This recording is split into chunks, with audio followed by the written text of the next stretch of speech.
Alright, I'm sitting on this side, okay. So just for the record, go ahead and give me your first and last name. Jaquavia Bassett.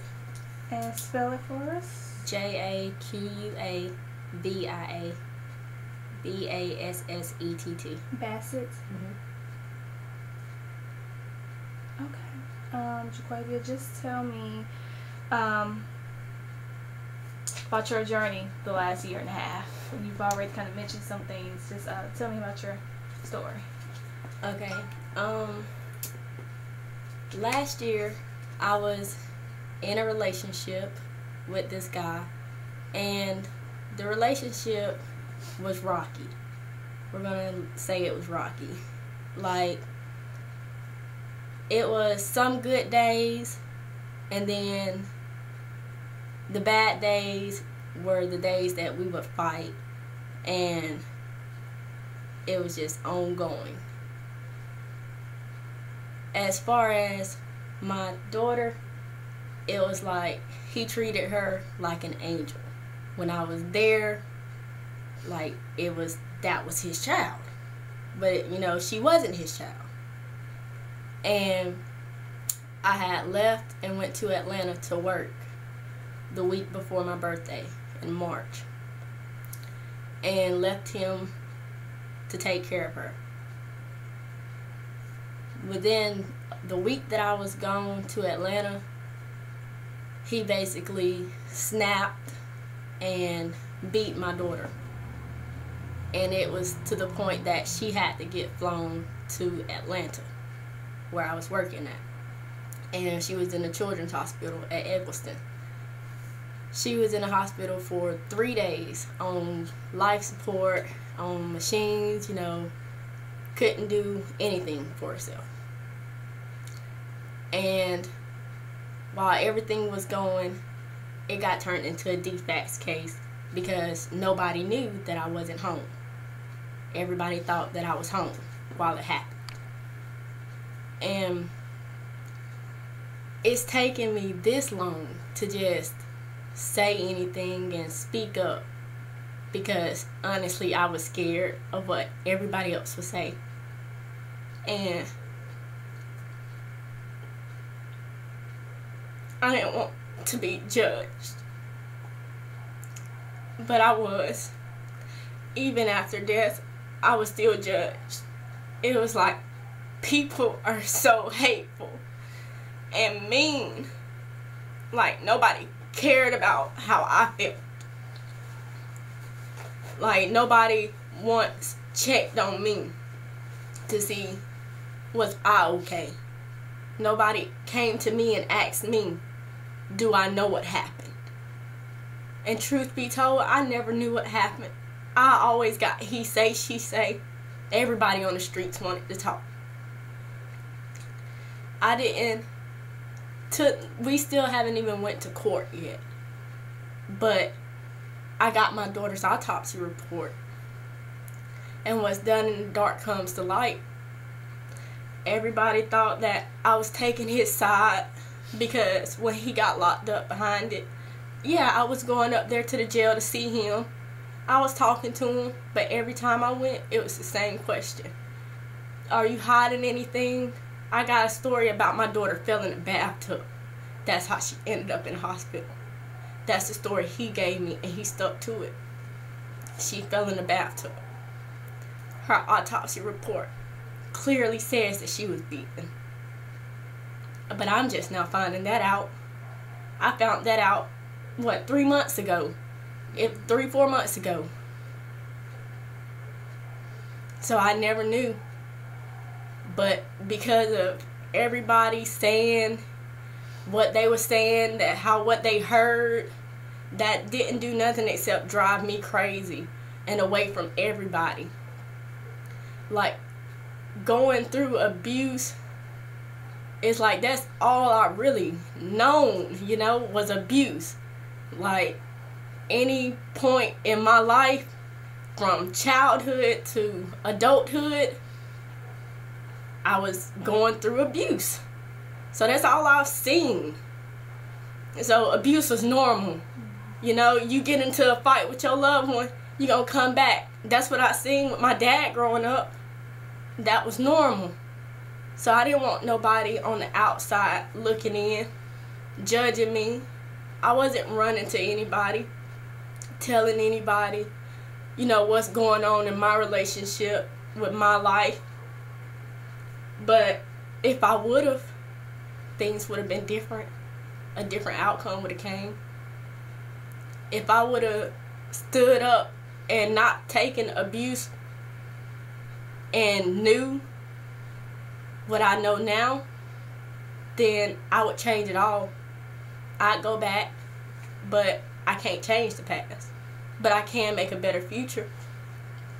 So, throughout the year, I've been to the hospital.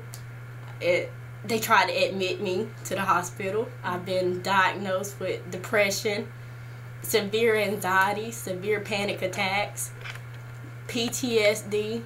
Like, the list gonna keep going. And that's from dealing with domestic violence and going through abuse, not saying anything, not speaking up, not getting out the situation. But it's not too late for anybody else to do it.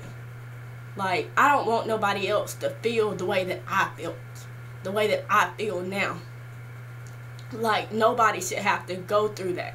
Losing a child, like, that was the only thing that I ever, like, truly loved and cared about was my child. Don't nobody know how that feels to lose a child and then for somebody to slander you after losing a child. It hurts. Like, it hurts.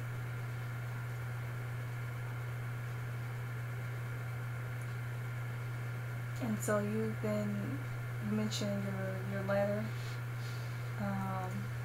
as a form of therapy and healing. Yeah. Talk about that. I wrote an essay, and it's called A Mother's Loss, Standing Up to Abuse and Stopping the Violence. And it says, I believe that we live in a world where fear can leave a person trapped in a situation that can end in more terrible ways that could ever be imagined. No matter what part of the world you're in, there's a female or male in domestic violence relationships that's so shaken up with fear that he or she is scared to leave. No one deserves to be hit or beat. And if you are in that situation, you should leave before the worst happens. I know it because I was that female so shaken up with fear that I waited until it was too late to leave. I made the mistake of not standing up to abuse and stopping the violence in my life. This is why I believe you should stand up. Everyone should stand up to abuse and stop the violence. I was in a violent relationship with a guy that I thought that I loved. I had my beautiful daughter who was only 1.5. I was a hard-working parent. I always did what I could, to make everybody else proud of me. He abused me, but he took care of her and loved her like his own. I loved him, but love is what made me scared to leave. I left my daughter to go work in another city to make money. I was in Atlanta for less than a week, and my baby was beaten and mistreated. 3 days later, she passed away on March 24th, 2014. You never know how far someone will take violence before it's too late. I believe everyone should stop the violence in their life and fight back. There are ways to get out of the situations to ensure your safety, such as calling support groups, calling the cops, or even running away. You can change your life and stand up to abuse without being afraid. Speak up about your abuse instead of hiding in shame before you find yourself burying your child or your family buries you. It's not worth the pain and stress to stay in a violent relationship, because not all relationships end on a good note. You and your family will be wondering, why couldn't things have been different? I believe if one person just stands up to abuse and stop violence in their life, they can persuade others to speak up and help them deal with situations that they're scared to get out of. Losing my child broke me in a way, but yet gave me strength to push on instead of giving up because she won't allow me. Treat yourself like someone and never fall victim to anyone. Walk away from a situation if you are not safe, because there is nothing more valuable or precious than life itself. Value your life and make a change by standing up to abuse and stopping the violence. Going through abuse will tear you down, not only mentally but physically as well, and I learned this from first experience. I no longer get to do all the things that I wanted to do with my child because of violence, and I lost the most precious gift of all. Losing my daughter through a form of abuse was a wake-up call and an eye-opener on how serious violence can be, and there is no way of reconciling with the pain you have been through. I only have memories and pictures instead of my daughter. That's what made me fight and continue to stand up against any form of abuse.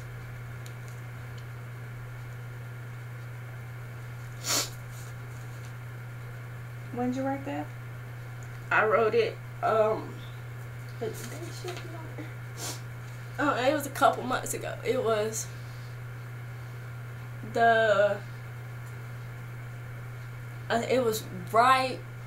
in March, because I wrote it, didn't I write it right before her birthday? I wrote it before her birthday. What's her birthday? April 17th. And she would have been how old? She would be 3 this year.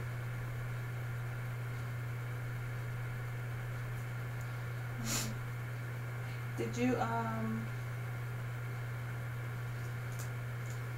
ever find out from him? He never said anything? After, I talked to him for the first 2 months that he was locked up. After that, it was just the same story. Then it was just like, I got depressed and I didn't know how to deal, so I just stopped talking to everyone. Like, it was to the point that I just didn't even want to be here no more. And it's like, you can listen to what somebody has to say so many times before you can see the truth yourself. And if I get in a whole autopsy report that tells me 1,000,001 stories that never matches up to your one, then it's not right. And that's basically what I got. His one story to the 1,000,001 facts.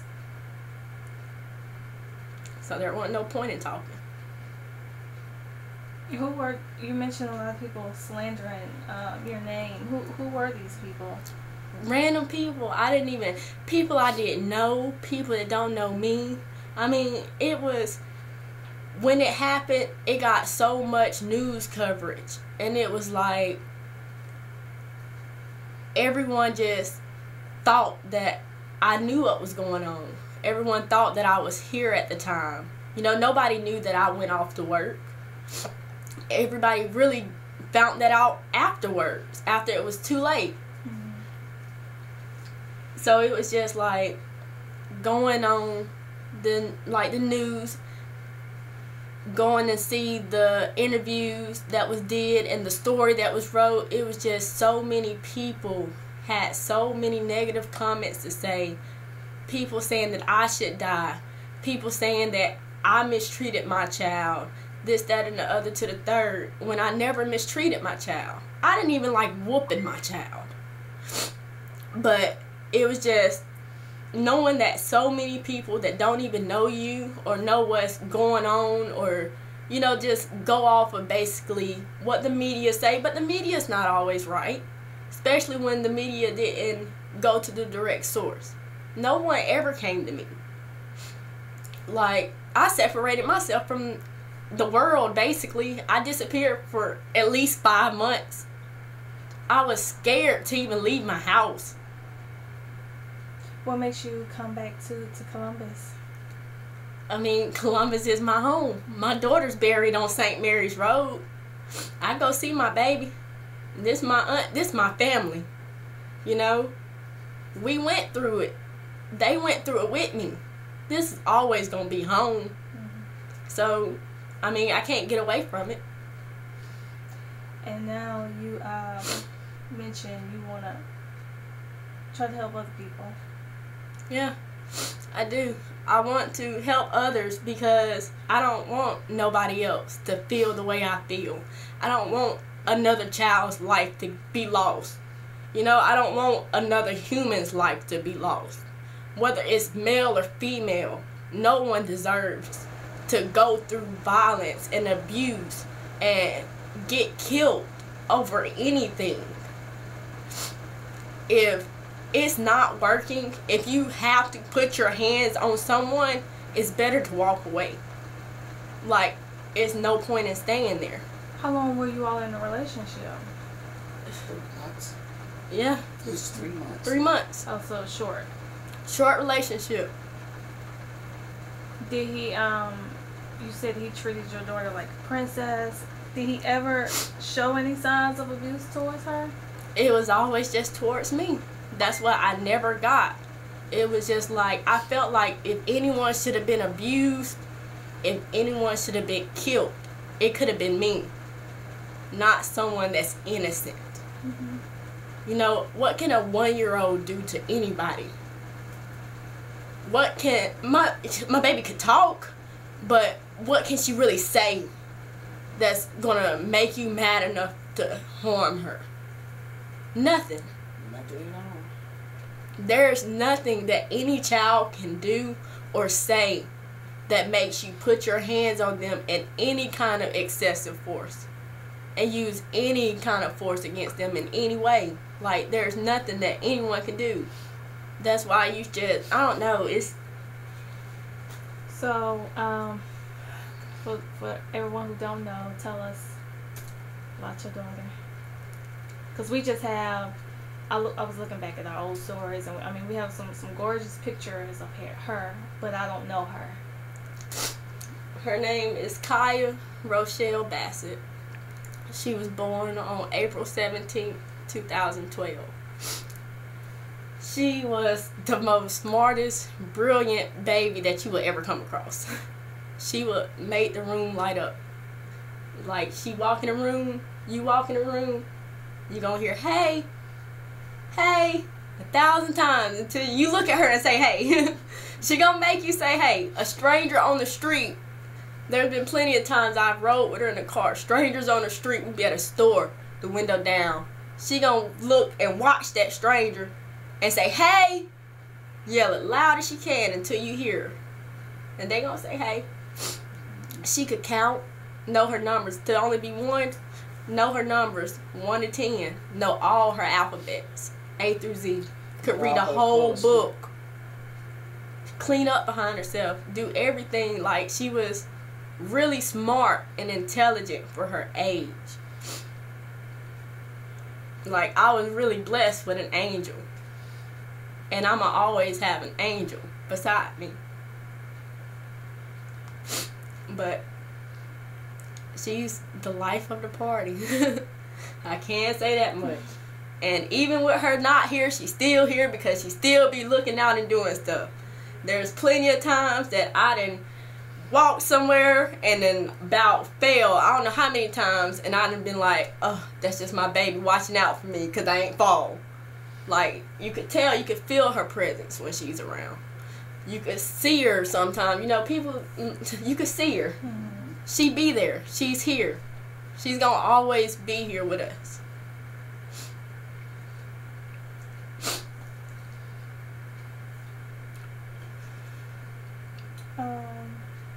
Spell her first name for me.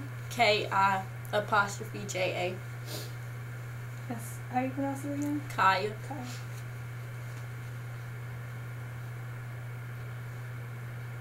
And so the guy, it wasn't her dad, right? Okay. So is he still? He's still in jail, right? Do you know when y'all gonna go to court? I talked to detectives, and they told me it could be a whole nother year from now. If anything, a year or 2 years. I mean, it's been one, so A year and a half. there's no telling when. Where's he in jail at? Muskogee County. I know I heard it that long here. Okay. Anything else? I just wanted to get my story out, and I wanted to speak up and say something. Like, it's hard even saying anything, you know, it's hard talking about it. Like, people say you got to talk when you're ready. Like, I ain't even all the way ready, but I'm ready, because I need to be heard. I've never been hurt, so I need to be heard. Well, you did a great job. I appreciate that. Thank you. Where'd you, like, you said you went back to school? In Virginia. It was like college? Mhm. Okay. And are you still going to continue here? I'm trying to see what I'm going to do. I mean, my mind's been everywhere. Like I said, I'm still not even right in the head yet. So I'm trying to get myself focused and straightened up. And I don't know. It's just with everything that goes on, I still be stressed. So I try to find things. I mean, I'm trying to work, trying to find a job, trying to do something. And I guess I just started by helping others first. Mm-hmm. So.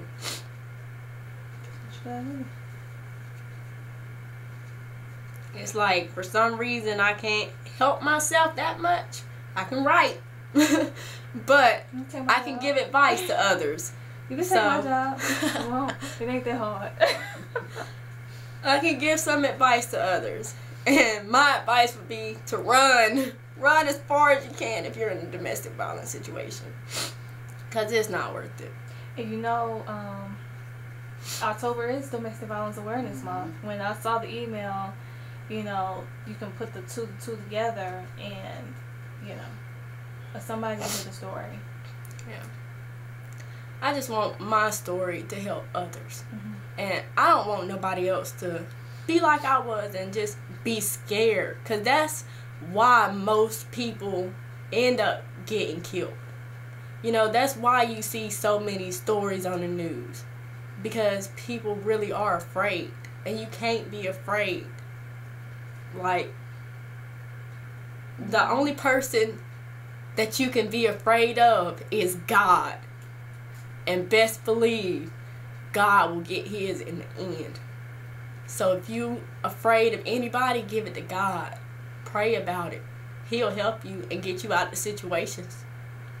I might not have got out of my situation that I was in, but after I got a lot closer with God, I prayed a lot more. You know, God opened my eyes and I don't hurt as bad as I should hurt. I hurt, but it's to the point that it keeps me sane. Because most people, they go through it, you'll hear about them a week later dead. You'll hear about them strung out on some drugs. They'll be in jail next. I couldn't do that. I chose a different route. I started praying. So I got my help that I needed. When I started praying and left it in God's hands, all I could do was ask for him to give me strength to be strong.